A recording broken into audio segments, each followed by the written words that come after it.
as investment advice or a recommendation to buy shares in the company featured. Welcome to this Stock Box interview.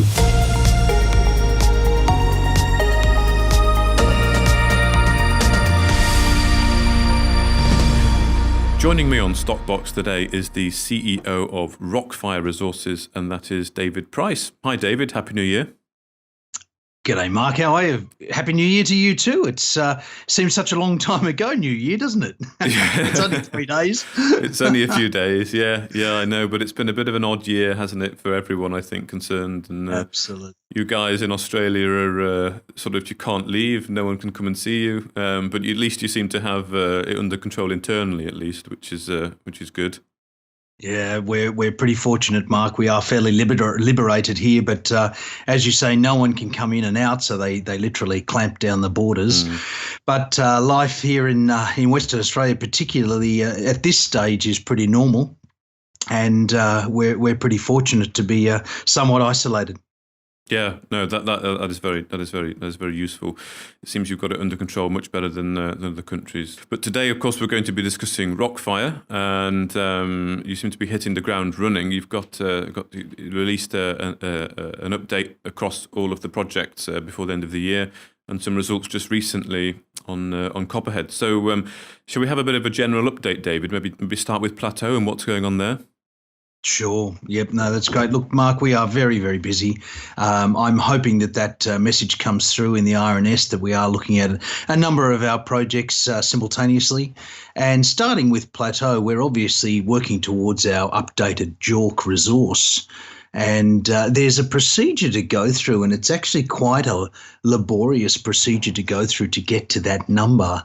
And I'll just quickly run through some of the steps, and it may become a little bit difficult, some of the terminology, but I'll try and simplify it as best I can. So what we do is that after the drilling, the first step that we do is that we actually try to start looking at the overall numbers that are coming back from the gold. And in particular, we use geostatistics.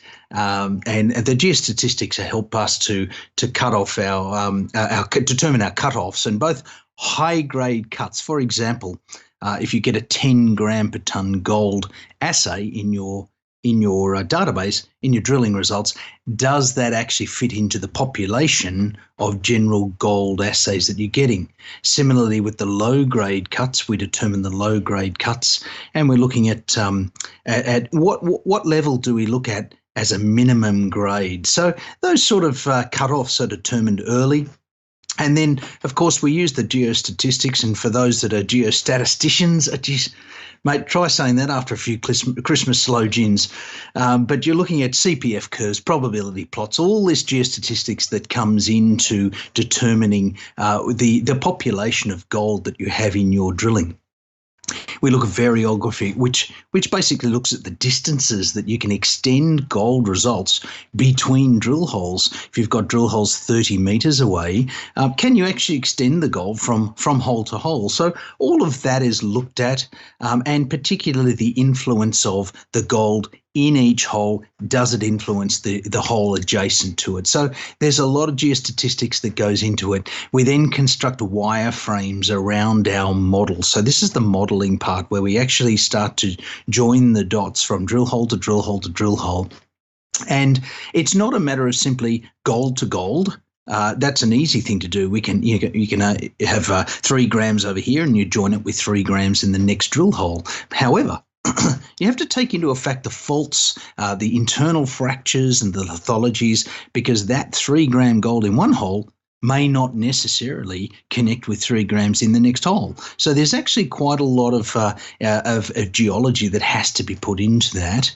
And we've actually been using a Leapfrog software to be able to highlight the structural orientations, the preferred structures, the preferred faults that the gold might be being channeled along. So this is used for the preferences as opposed to simply joining the grade dots. Then we come up with the estimate of the resource. This will be what gives us the tonnage. It gives us the grade, and the other thing is, at this point, we then start to determine the measured, indicated, and inferred components, and this gives us the confidence, if you like, the confidence levels. Obviously, inferred being the lowest confidence, indicated being higher confidence, and then the highest confidence being measured. So they're the three steps. The final step in getting this out, of course, is to produce what they call a JORC Table 1, and that basically puts all of the parameters together. It puts all of the pertinent information for investors into one document, and of course, it makes sure that we adhere to the reporting standards. So it's quite an involved process that goes into actually updating resources, and that's what we're doing at the moment, Mark. So there's a lot of work going on in the background. Yeah. Okay. And when do you hope to have this completed by then, David? We're hoping to have this completed and an announcement out, as we mentioned, by the end of January this year. So within the next few weeks. Excellent. Okay, good. Well, look forward to that. That'll be one to watch out for. Thank you, David, for that. So, of course, you've got Copperhead as well, and you released some news on the magnetics actually doubling the target there. Yeah, we were very surprised by that. We have inherited historical work from 1972 from Carpentaria Exploration, and they showed this soil anomaly. And when we did the magnetics over the whole 6 kilometres, in fact, the tenement at Copperhead is about 10 kilometres by 10 kilometres, and our survey was over about 6 kilometres of that. So it didn't cover the entire tenement, but it actually showed that the preferred structural component to Copperhead is actually double the size that we initially thought. So that was very pleasing. It certainly provides an enormous target for us. And the interesting thing that, of course, the reason that we did the magnetics is that porphyry copper deposits are not homogeneous masses of copper. Porphyry is actually a textural term. It's a rock texture. And you get porphyry rocks that are not mineralized, and then you get porphyritic rocks that are mineralized, and they tend to be called porphyry coppers. They can also be porphyry gold coppers. In the case of Copperhead, what we wanted to try and define is the internal fracturing and the faulting, because this is very, very important in porphyry coppers. And what they are is very typically fluid pathways. So the fluids come up these fractures, they come up to the faults.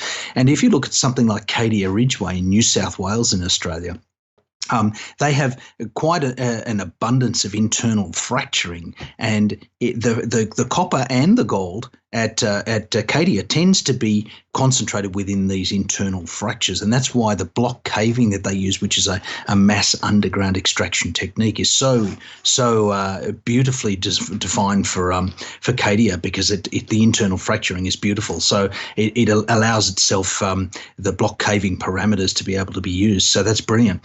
So what we found at Copperhead in the recent survey is that we have primary north-south fractures, and then these tend to get terminated by secondary northwest-southeast fractures. So this sort of internal fracturing is really important to determine. The magnetics helped us determine that, and that's provided us a principal drilling direction, an optimal drilling direction, if you like, being sort of in a northeast-southwest direction across the main structures. So that's been really great. Mm-hmm. Look, we know from historical drilling in 1972 that there were 5 holes drilled. They were to a maximum of 300 metres. Each hole recorded visible copper throughout them. And so we're pretty excited by this. I think if the remainder of the magnetic and the remainder of the geochemical signature also hosts copper, it will end up being a very, very large tonnage deposit. Okay, great. And the copper price as well is doing quite well, isn't it, recently? That's done very well. Yep, that's come up to just above $8,000 per tonne, and that's a tremendous place for it to be. And it's come up from about $4,500, $4,600 a tonne up to above $8,000. So I think we're sitting just over $8,000 today. So That's a great place to be, and I think it's got a long way to go. You've got BHP on the Australian televisions actually putting out ads for copper on television. Oh, right. So they obviously see a pretty good future for copper as well. So they're saying that about 4 tons of copper is used in every single wind turbine. So that's a pretty good statistic for us to have a copper project in our portfolio. Yeah, exactly. Okay, let's move on to Lighthouse. What can you tell us about there? Again, there's some results coming soon, I think. Yeah, that's right. Well, Plateau is actually within the Lighthouse tenement, and we're doing regional work in the Lighthouse tenement. So we have soil sampling at Bell Rock that has been completed. That was completed in December, and also soil sampling at Jeddah. Those Bell Rock and Jeddah, by the way, just for those that are interested, they are actually the names of lighthouses. So each of our prospects within the Lighthouse tenement is named after a famous lighthouse. So we've got Jeddah Lighthouse, Bell Rock Lighthouse, Split Rock Lighthouse. We also have Otway Prospect and Hook, which are two very famous lighthouses. So that's just a bit of trivia for you on the side. But we are waiting for the results from Bell Rock and from Jeddah, the soil sampling that was done there. Bell Rock is an interesting one. It's very close. It's about within 5 kilometres of Plateau. Mm-hmm. But the rock samples that we've taken there as Rockfire have come back with 23.4 grams per tonne gold, 7.3 grams per tonne gold, 5.8 grams per tonne gold. These are in 2019. You can read about them. They're public knowledge. And 2 rocks actually came back with over 1,000 parts per billion copper, which is, of course, is 0.1 parts per million copper. So there's a bit of copper there. And the exciting thing about Bell Rock, of course, has never been drilled, so it's a great prospect for us. Jeddah, we're awaiting the soil results from Jeddah. It's only about 2 kilometres from Plateau and about 20 kilometres from Bajingo. Now, the interesting thing about Bajingo is that is an epithermal style of mineralisation at the nearby gold mine, Bajingo gold mine. And the textures that we're seeing in the rocks at Jeddah are epithermal textures. So there's a high chance that we have a similar style of mineralisation at Jeddah that we do see at Bajingo. So that's an interesting comparison. Obviously it's early days, but we do see rocks that exhibit these epithermal textures. But our previous work at Jeddah, we've had continuous rock samples, and these are surface rock chip samples that are continuously taken over an interval. And they've come back, and this is public information, 10 metres at 1.68 grams gold, 8 metres at 1.23 grams gold, and 5 metres at 1.3 grams gold. So good gold indications at surface, good textures in the rocks, and only 20 k's from an operating gold mine. So that's a great one as well. Okay, fantastic. So yeah, lots going on with Rockfire, hitting the ground running in this new year, and some results pretty soon then. That's fantastic, David. Thank you for that. Is there anything else you want to sort of tell us about? Or look, the work on all of our projects will be ongoing. The other one, of course, that rates a mention and a very high mention, of course, is Copper Dome. Mm-hmm. We hope to fly the aeromagnetics in December, but we just didn't get the helicopter availability. We did manage to of course, fly the helicopter-supported aeromagnetics at Copperhead, but we ran out of time for Copper Dome prior to the wet season. So one thing we will be doing is flying the aeromagnetic survey at Copper Dome. And Copper Dome is only about 50 kilometres from Copperhead, so they're very close together. And again, the sampling that we've done at Copper Dome has been quite spectacular, with 23% copper coming back in rocks, 950 grams silver and 3 grams gold. So, clearly there are high grades there, and certainly you can't even suggest that that's an average grade. They are extraordinary grades. But what it demonstrates is that the porphyry at Copper Dome is capable of generating these high grades, and that is important. The soil anomaly at Copper Dome is 2 kilometres by 1 kilometre, so it has very similar dimensions to what we see at Copperhead. And drilling at Copper Dome in the past has hit 15 metres at 0.88% copper, so not a bad first hit. Also a different hole, 51 metres at 0.2 grams gold. So very typical porphyry grades, and we're pretty excited by Copper Dome being porphyry gold copper. So that's a brilliant one.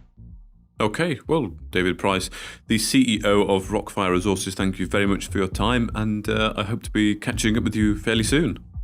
Yeah, great to speak again, Mark. Look forward to talking soon. And thanks for your time. I really appreciate it. Thank you, David. Thank you for listening to this Stockbox interview.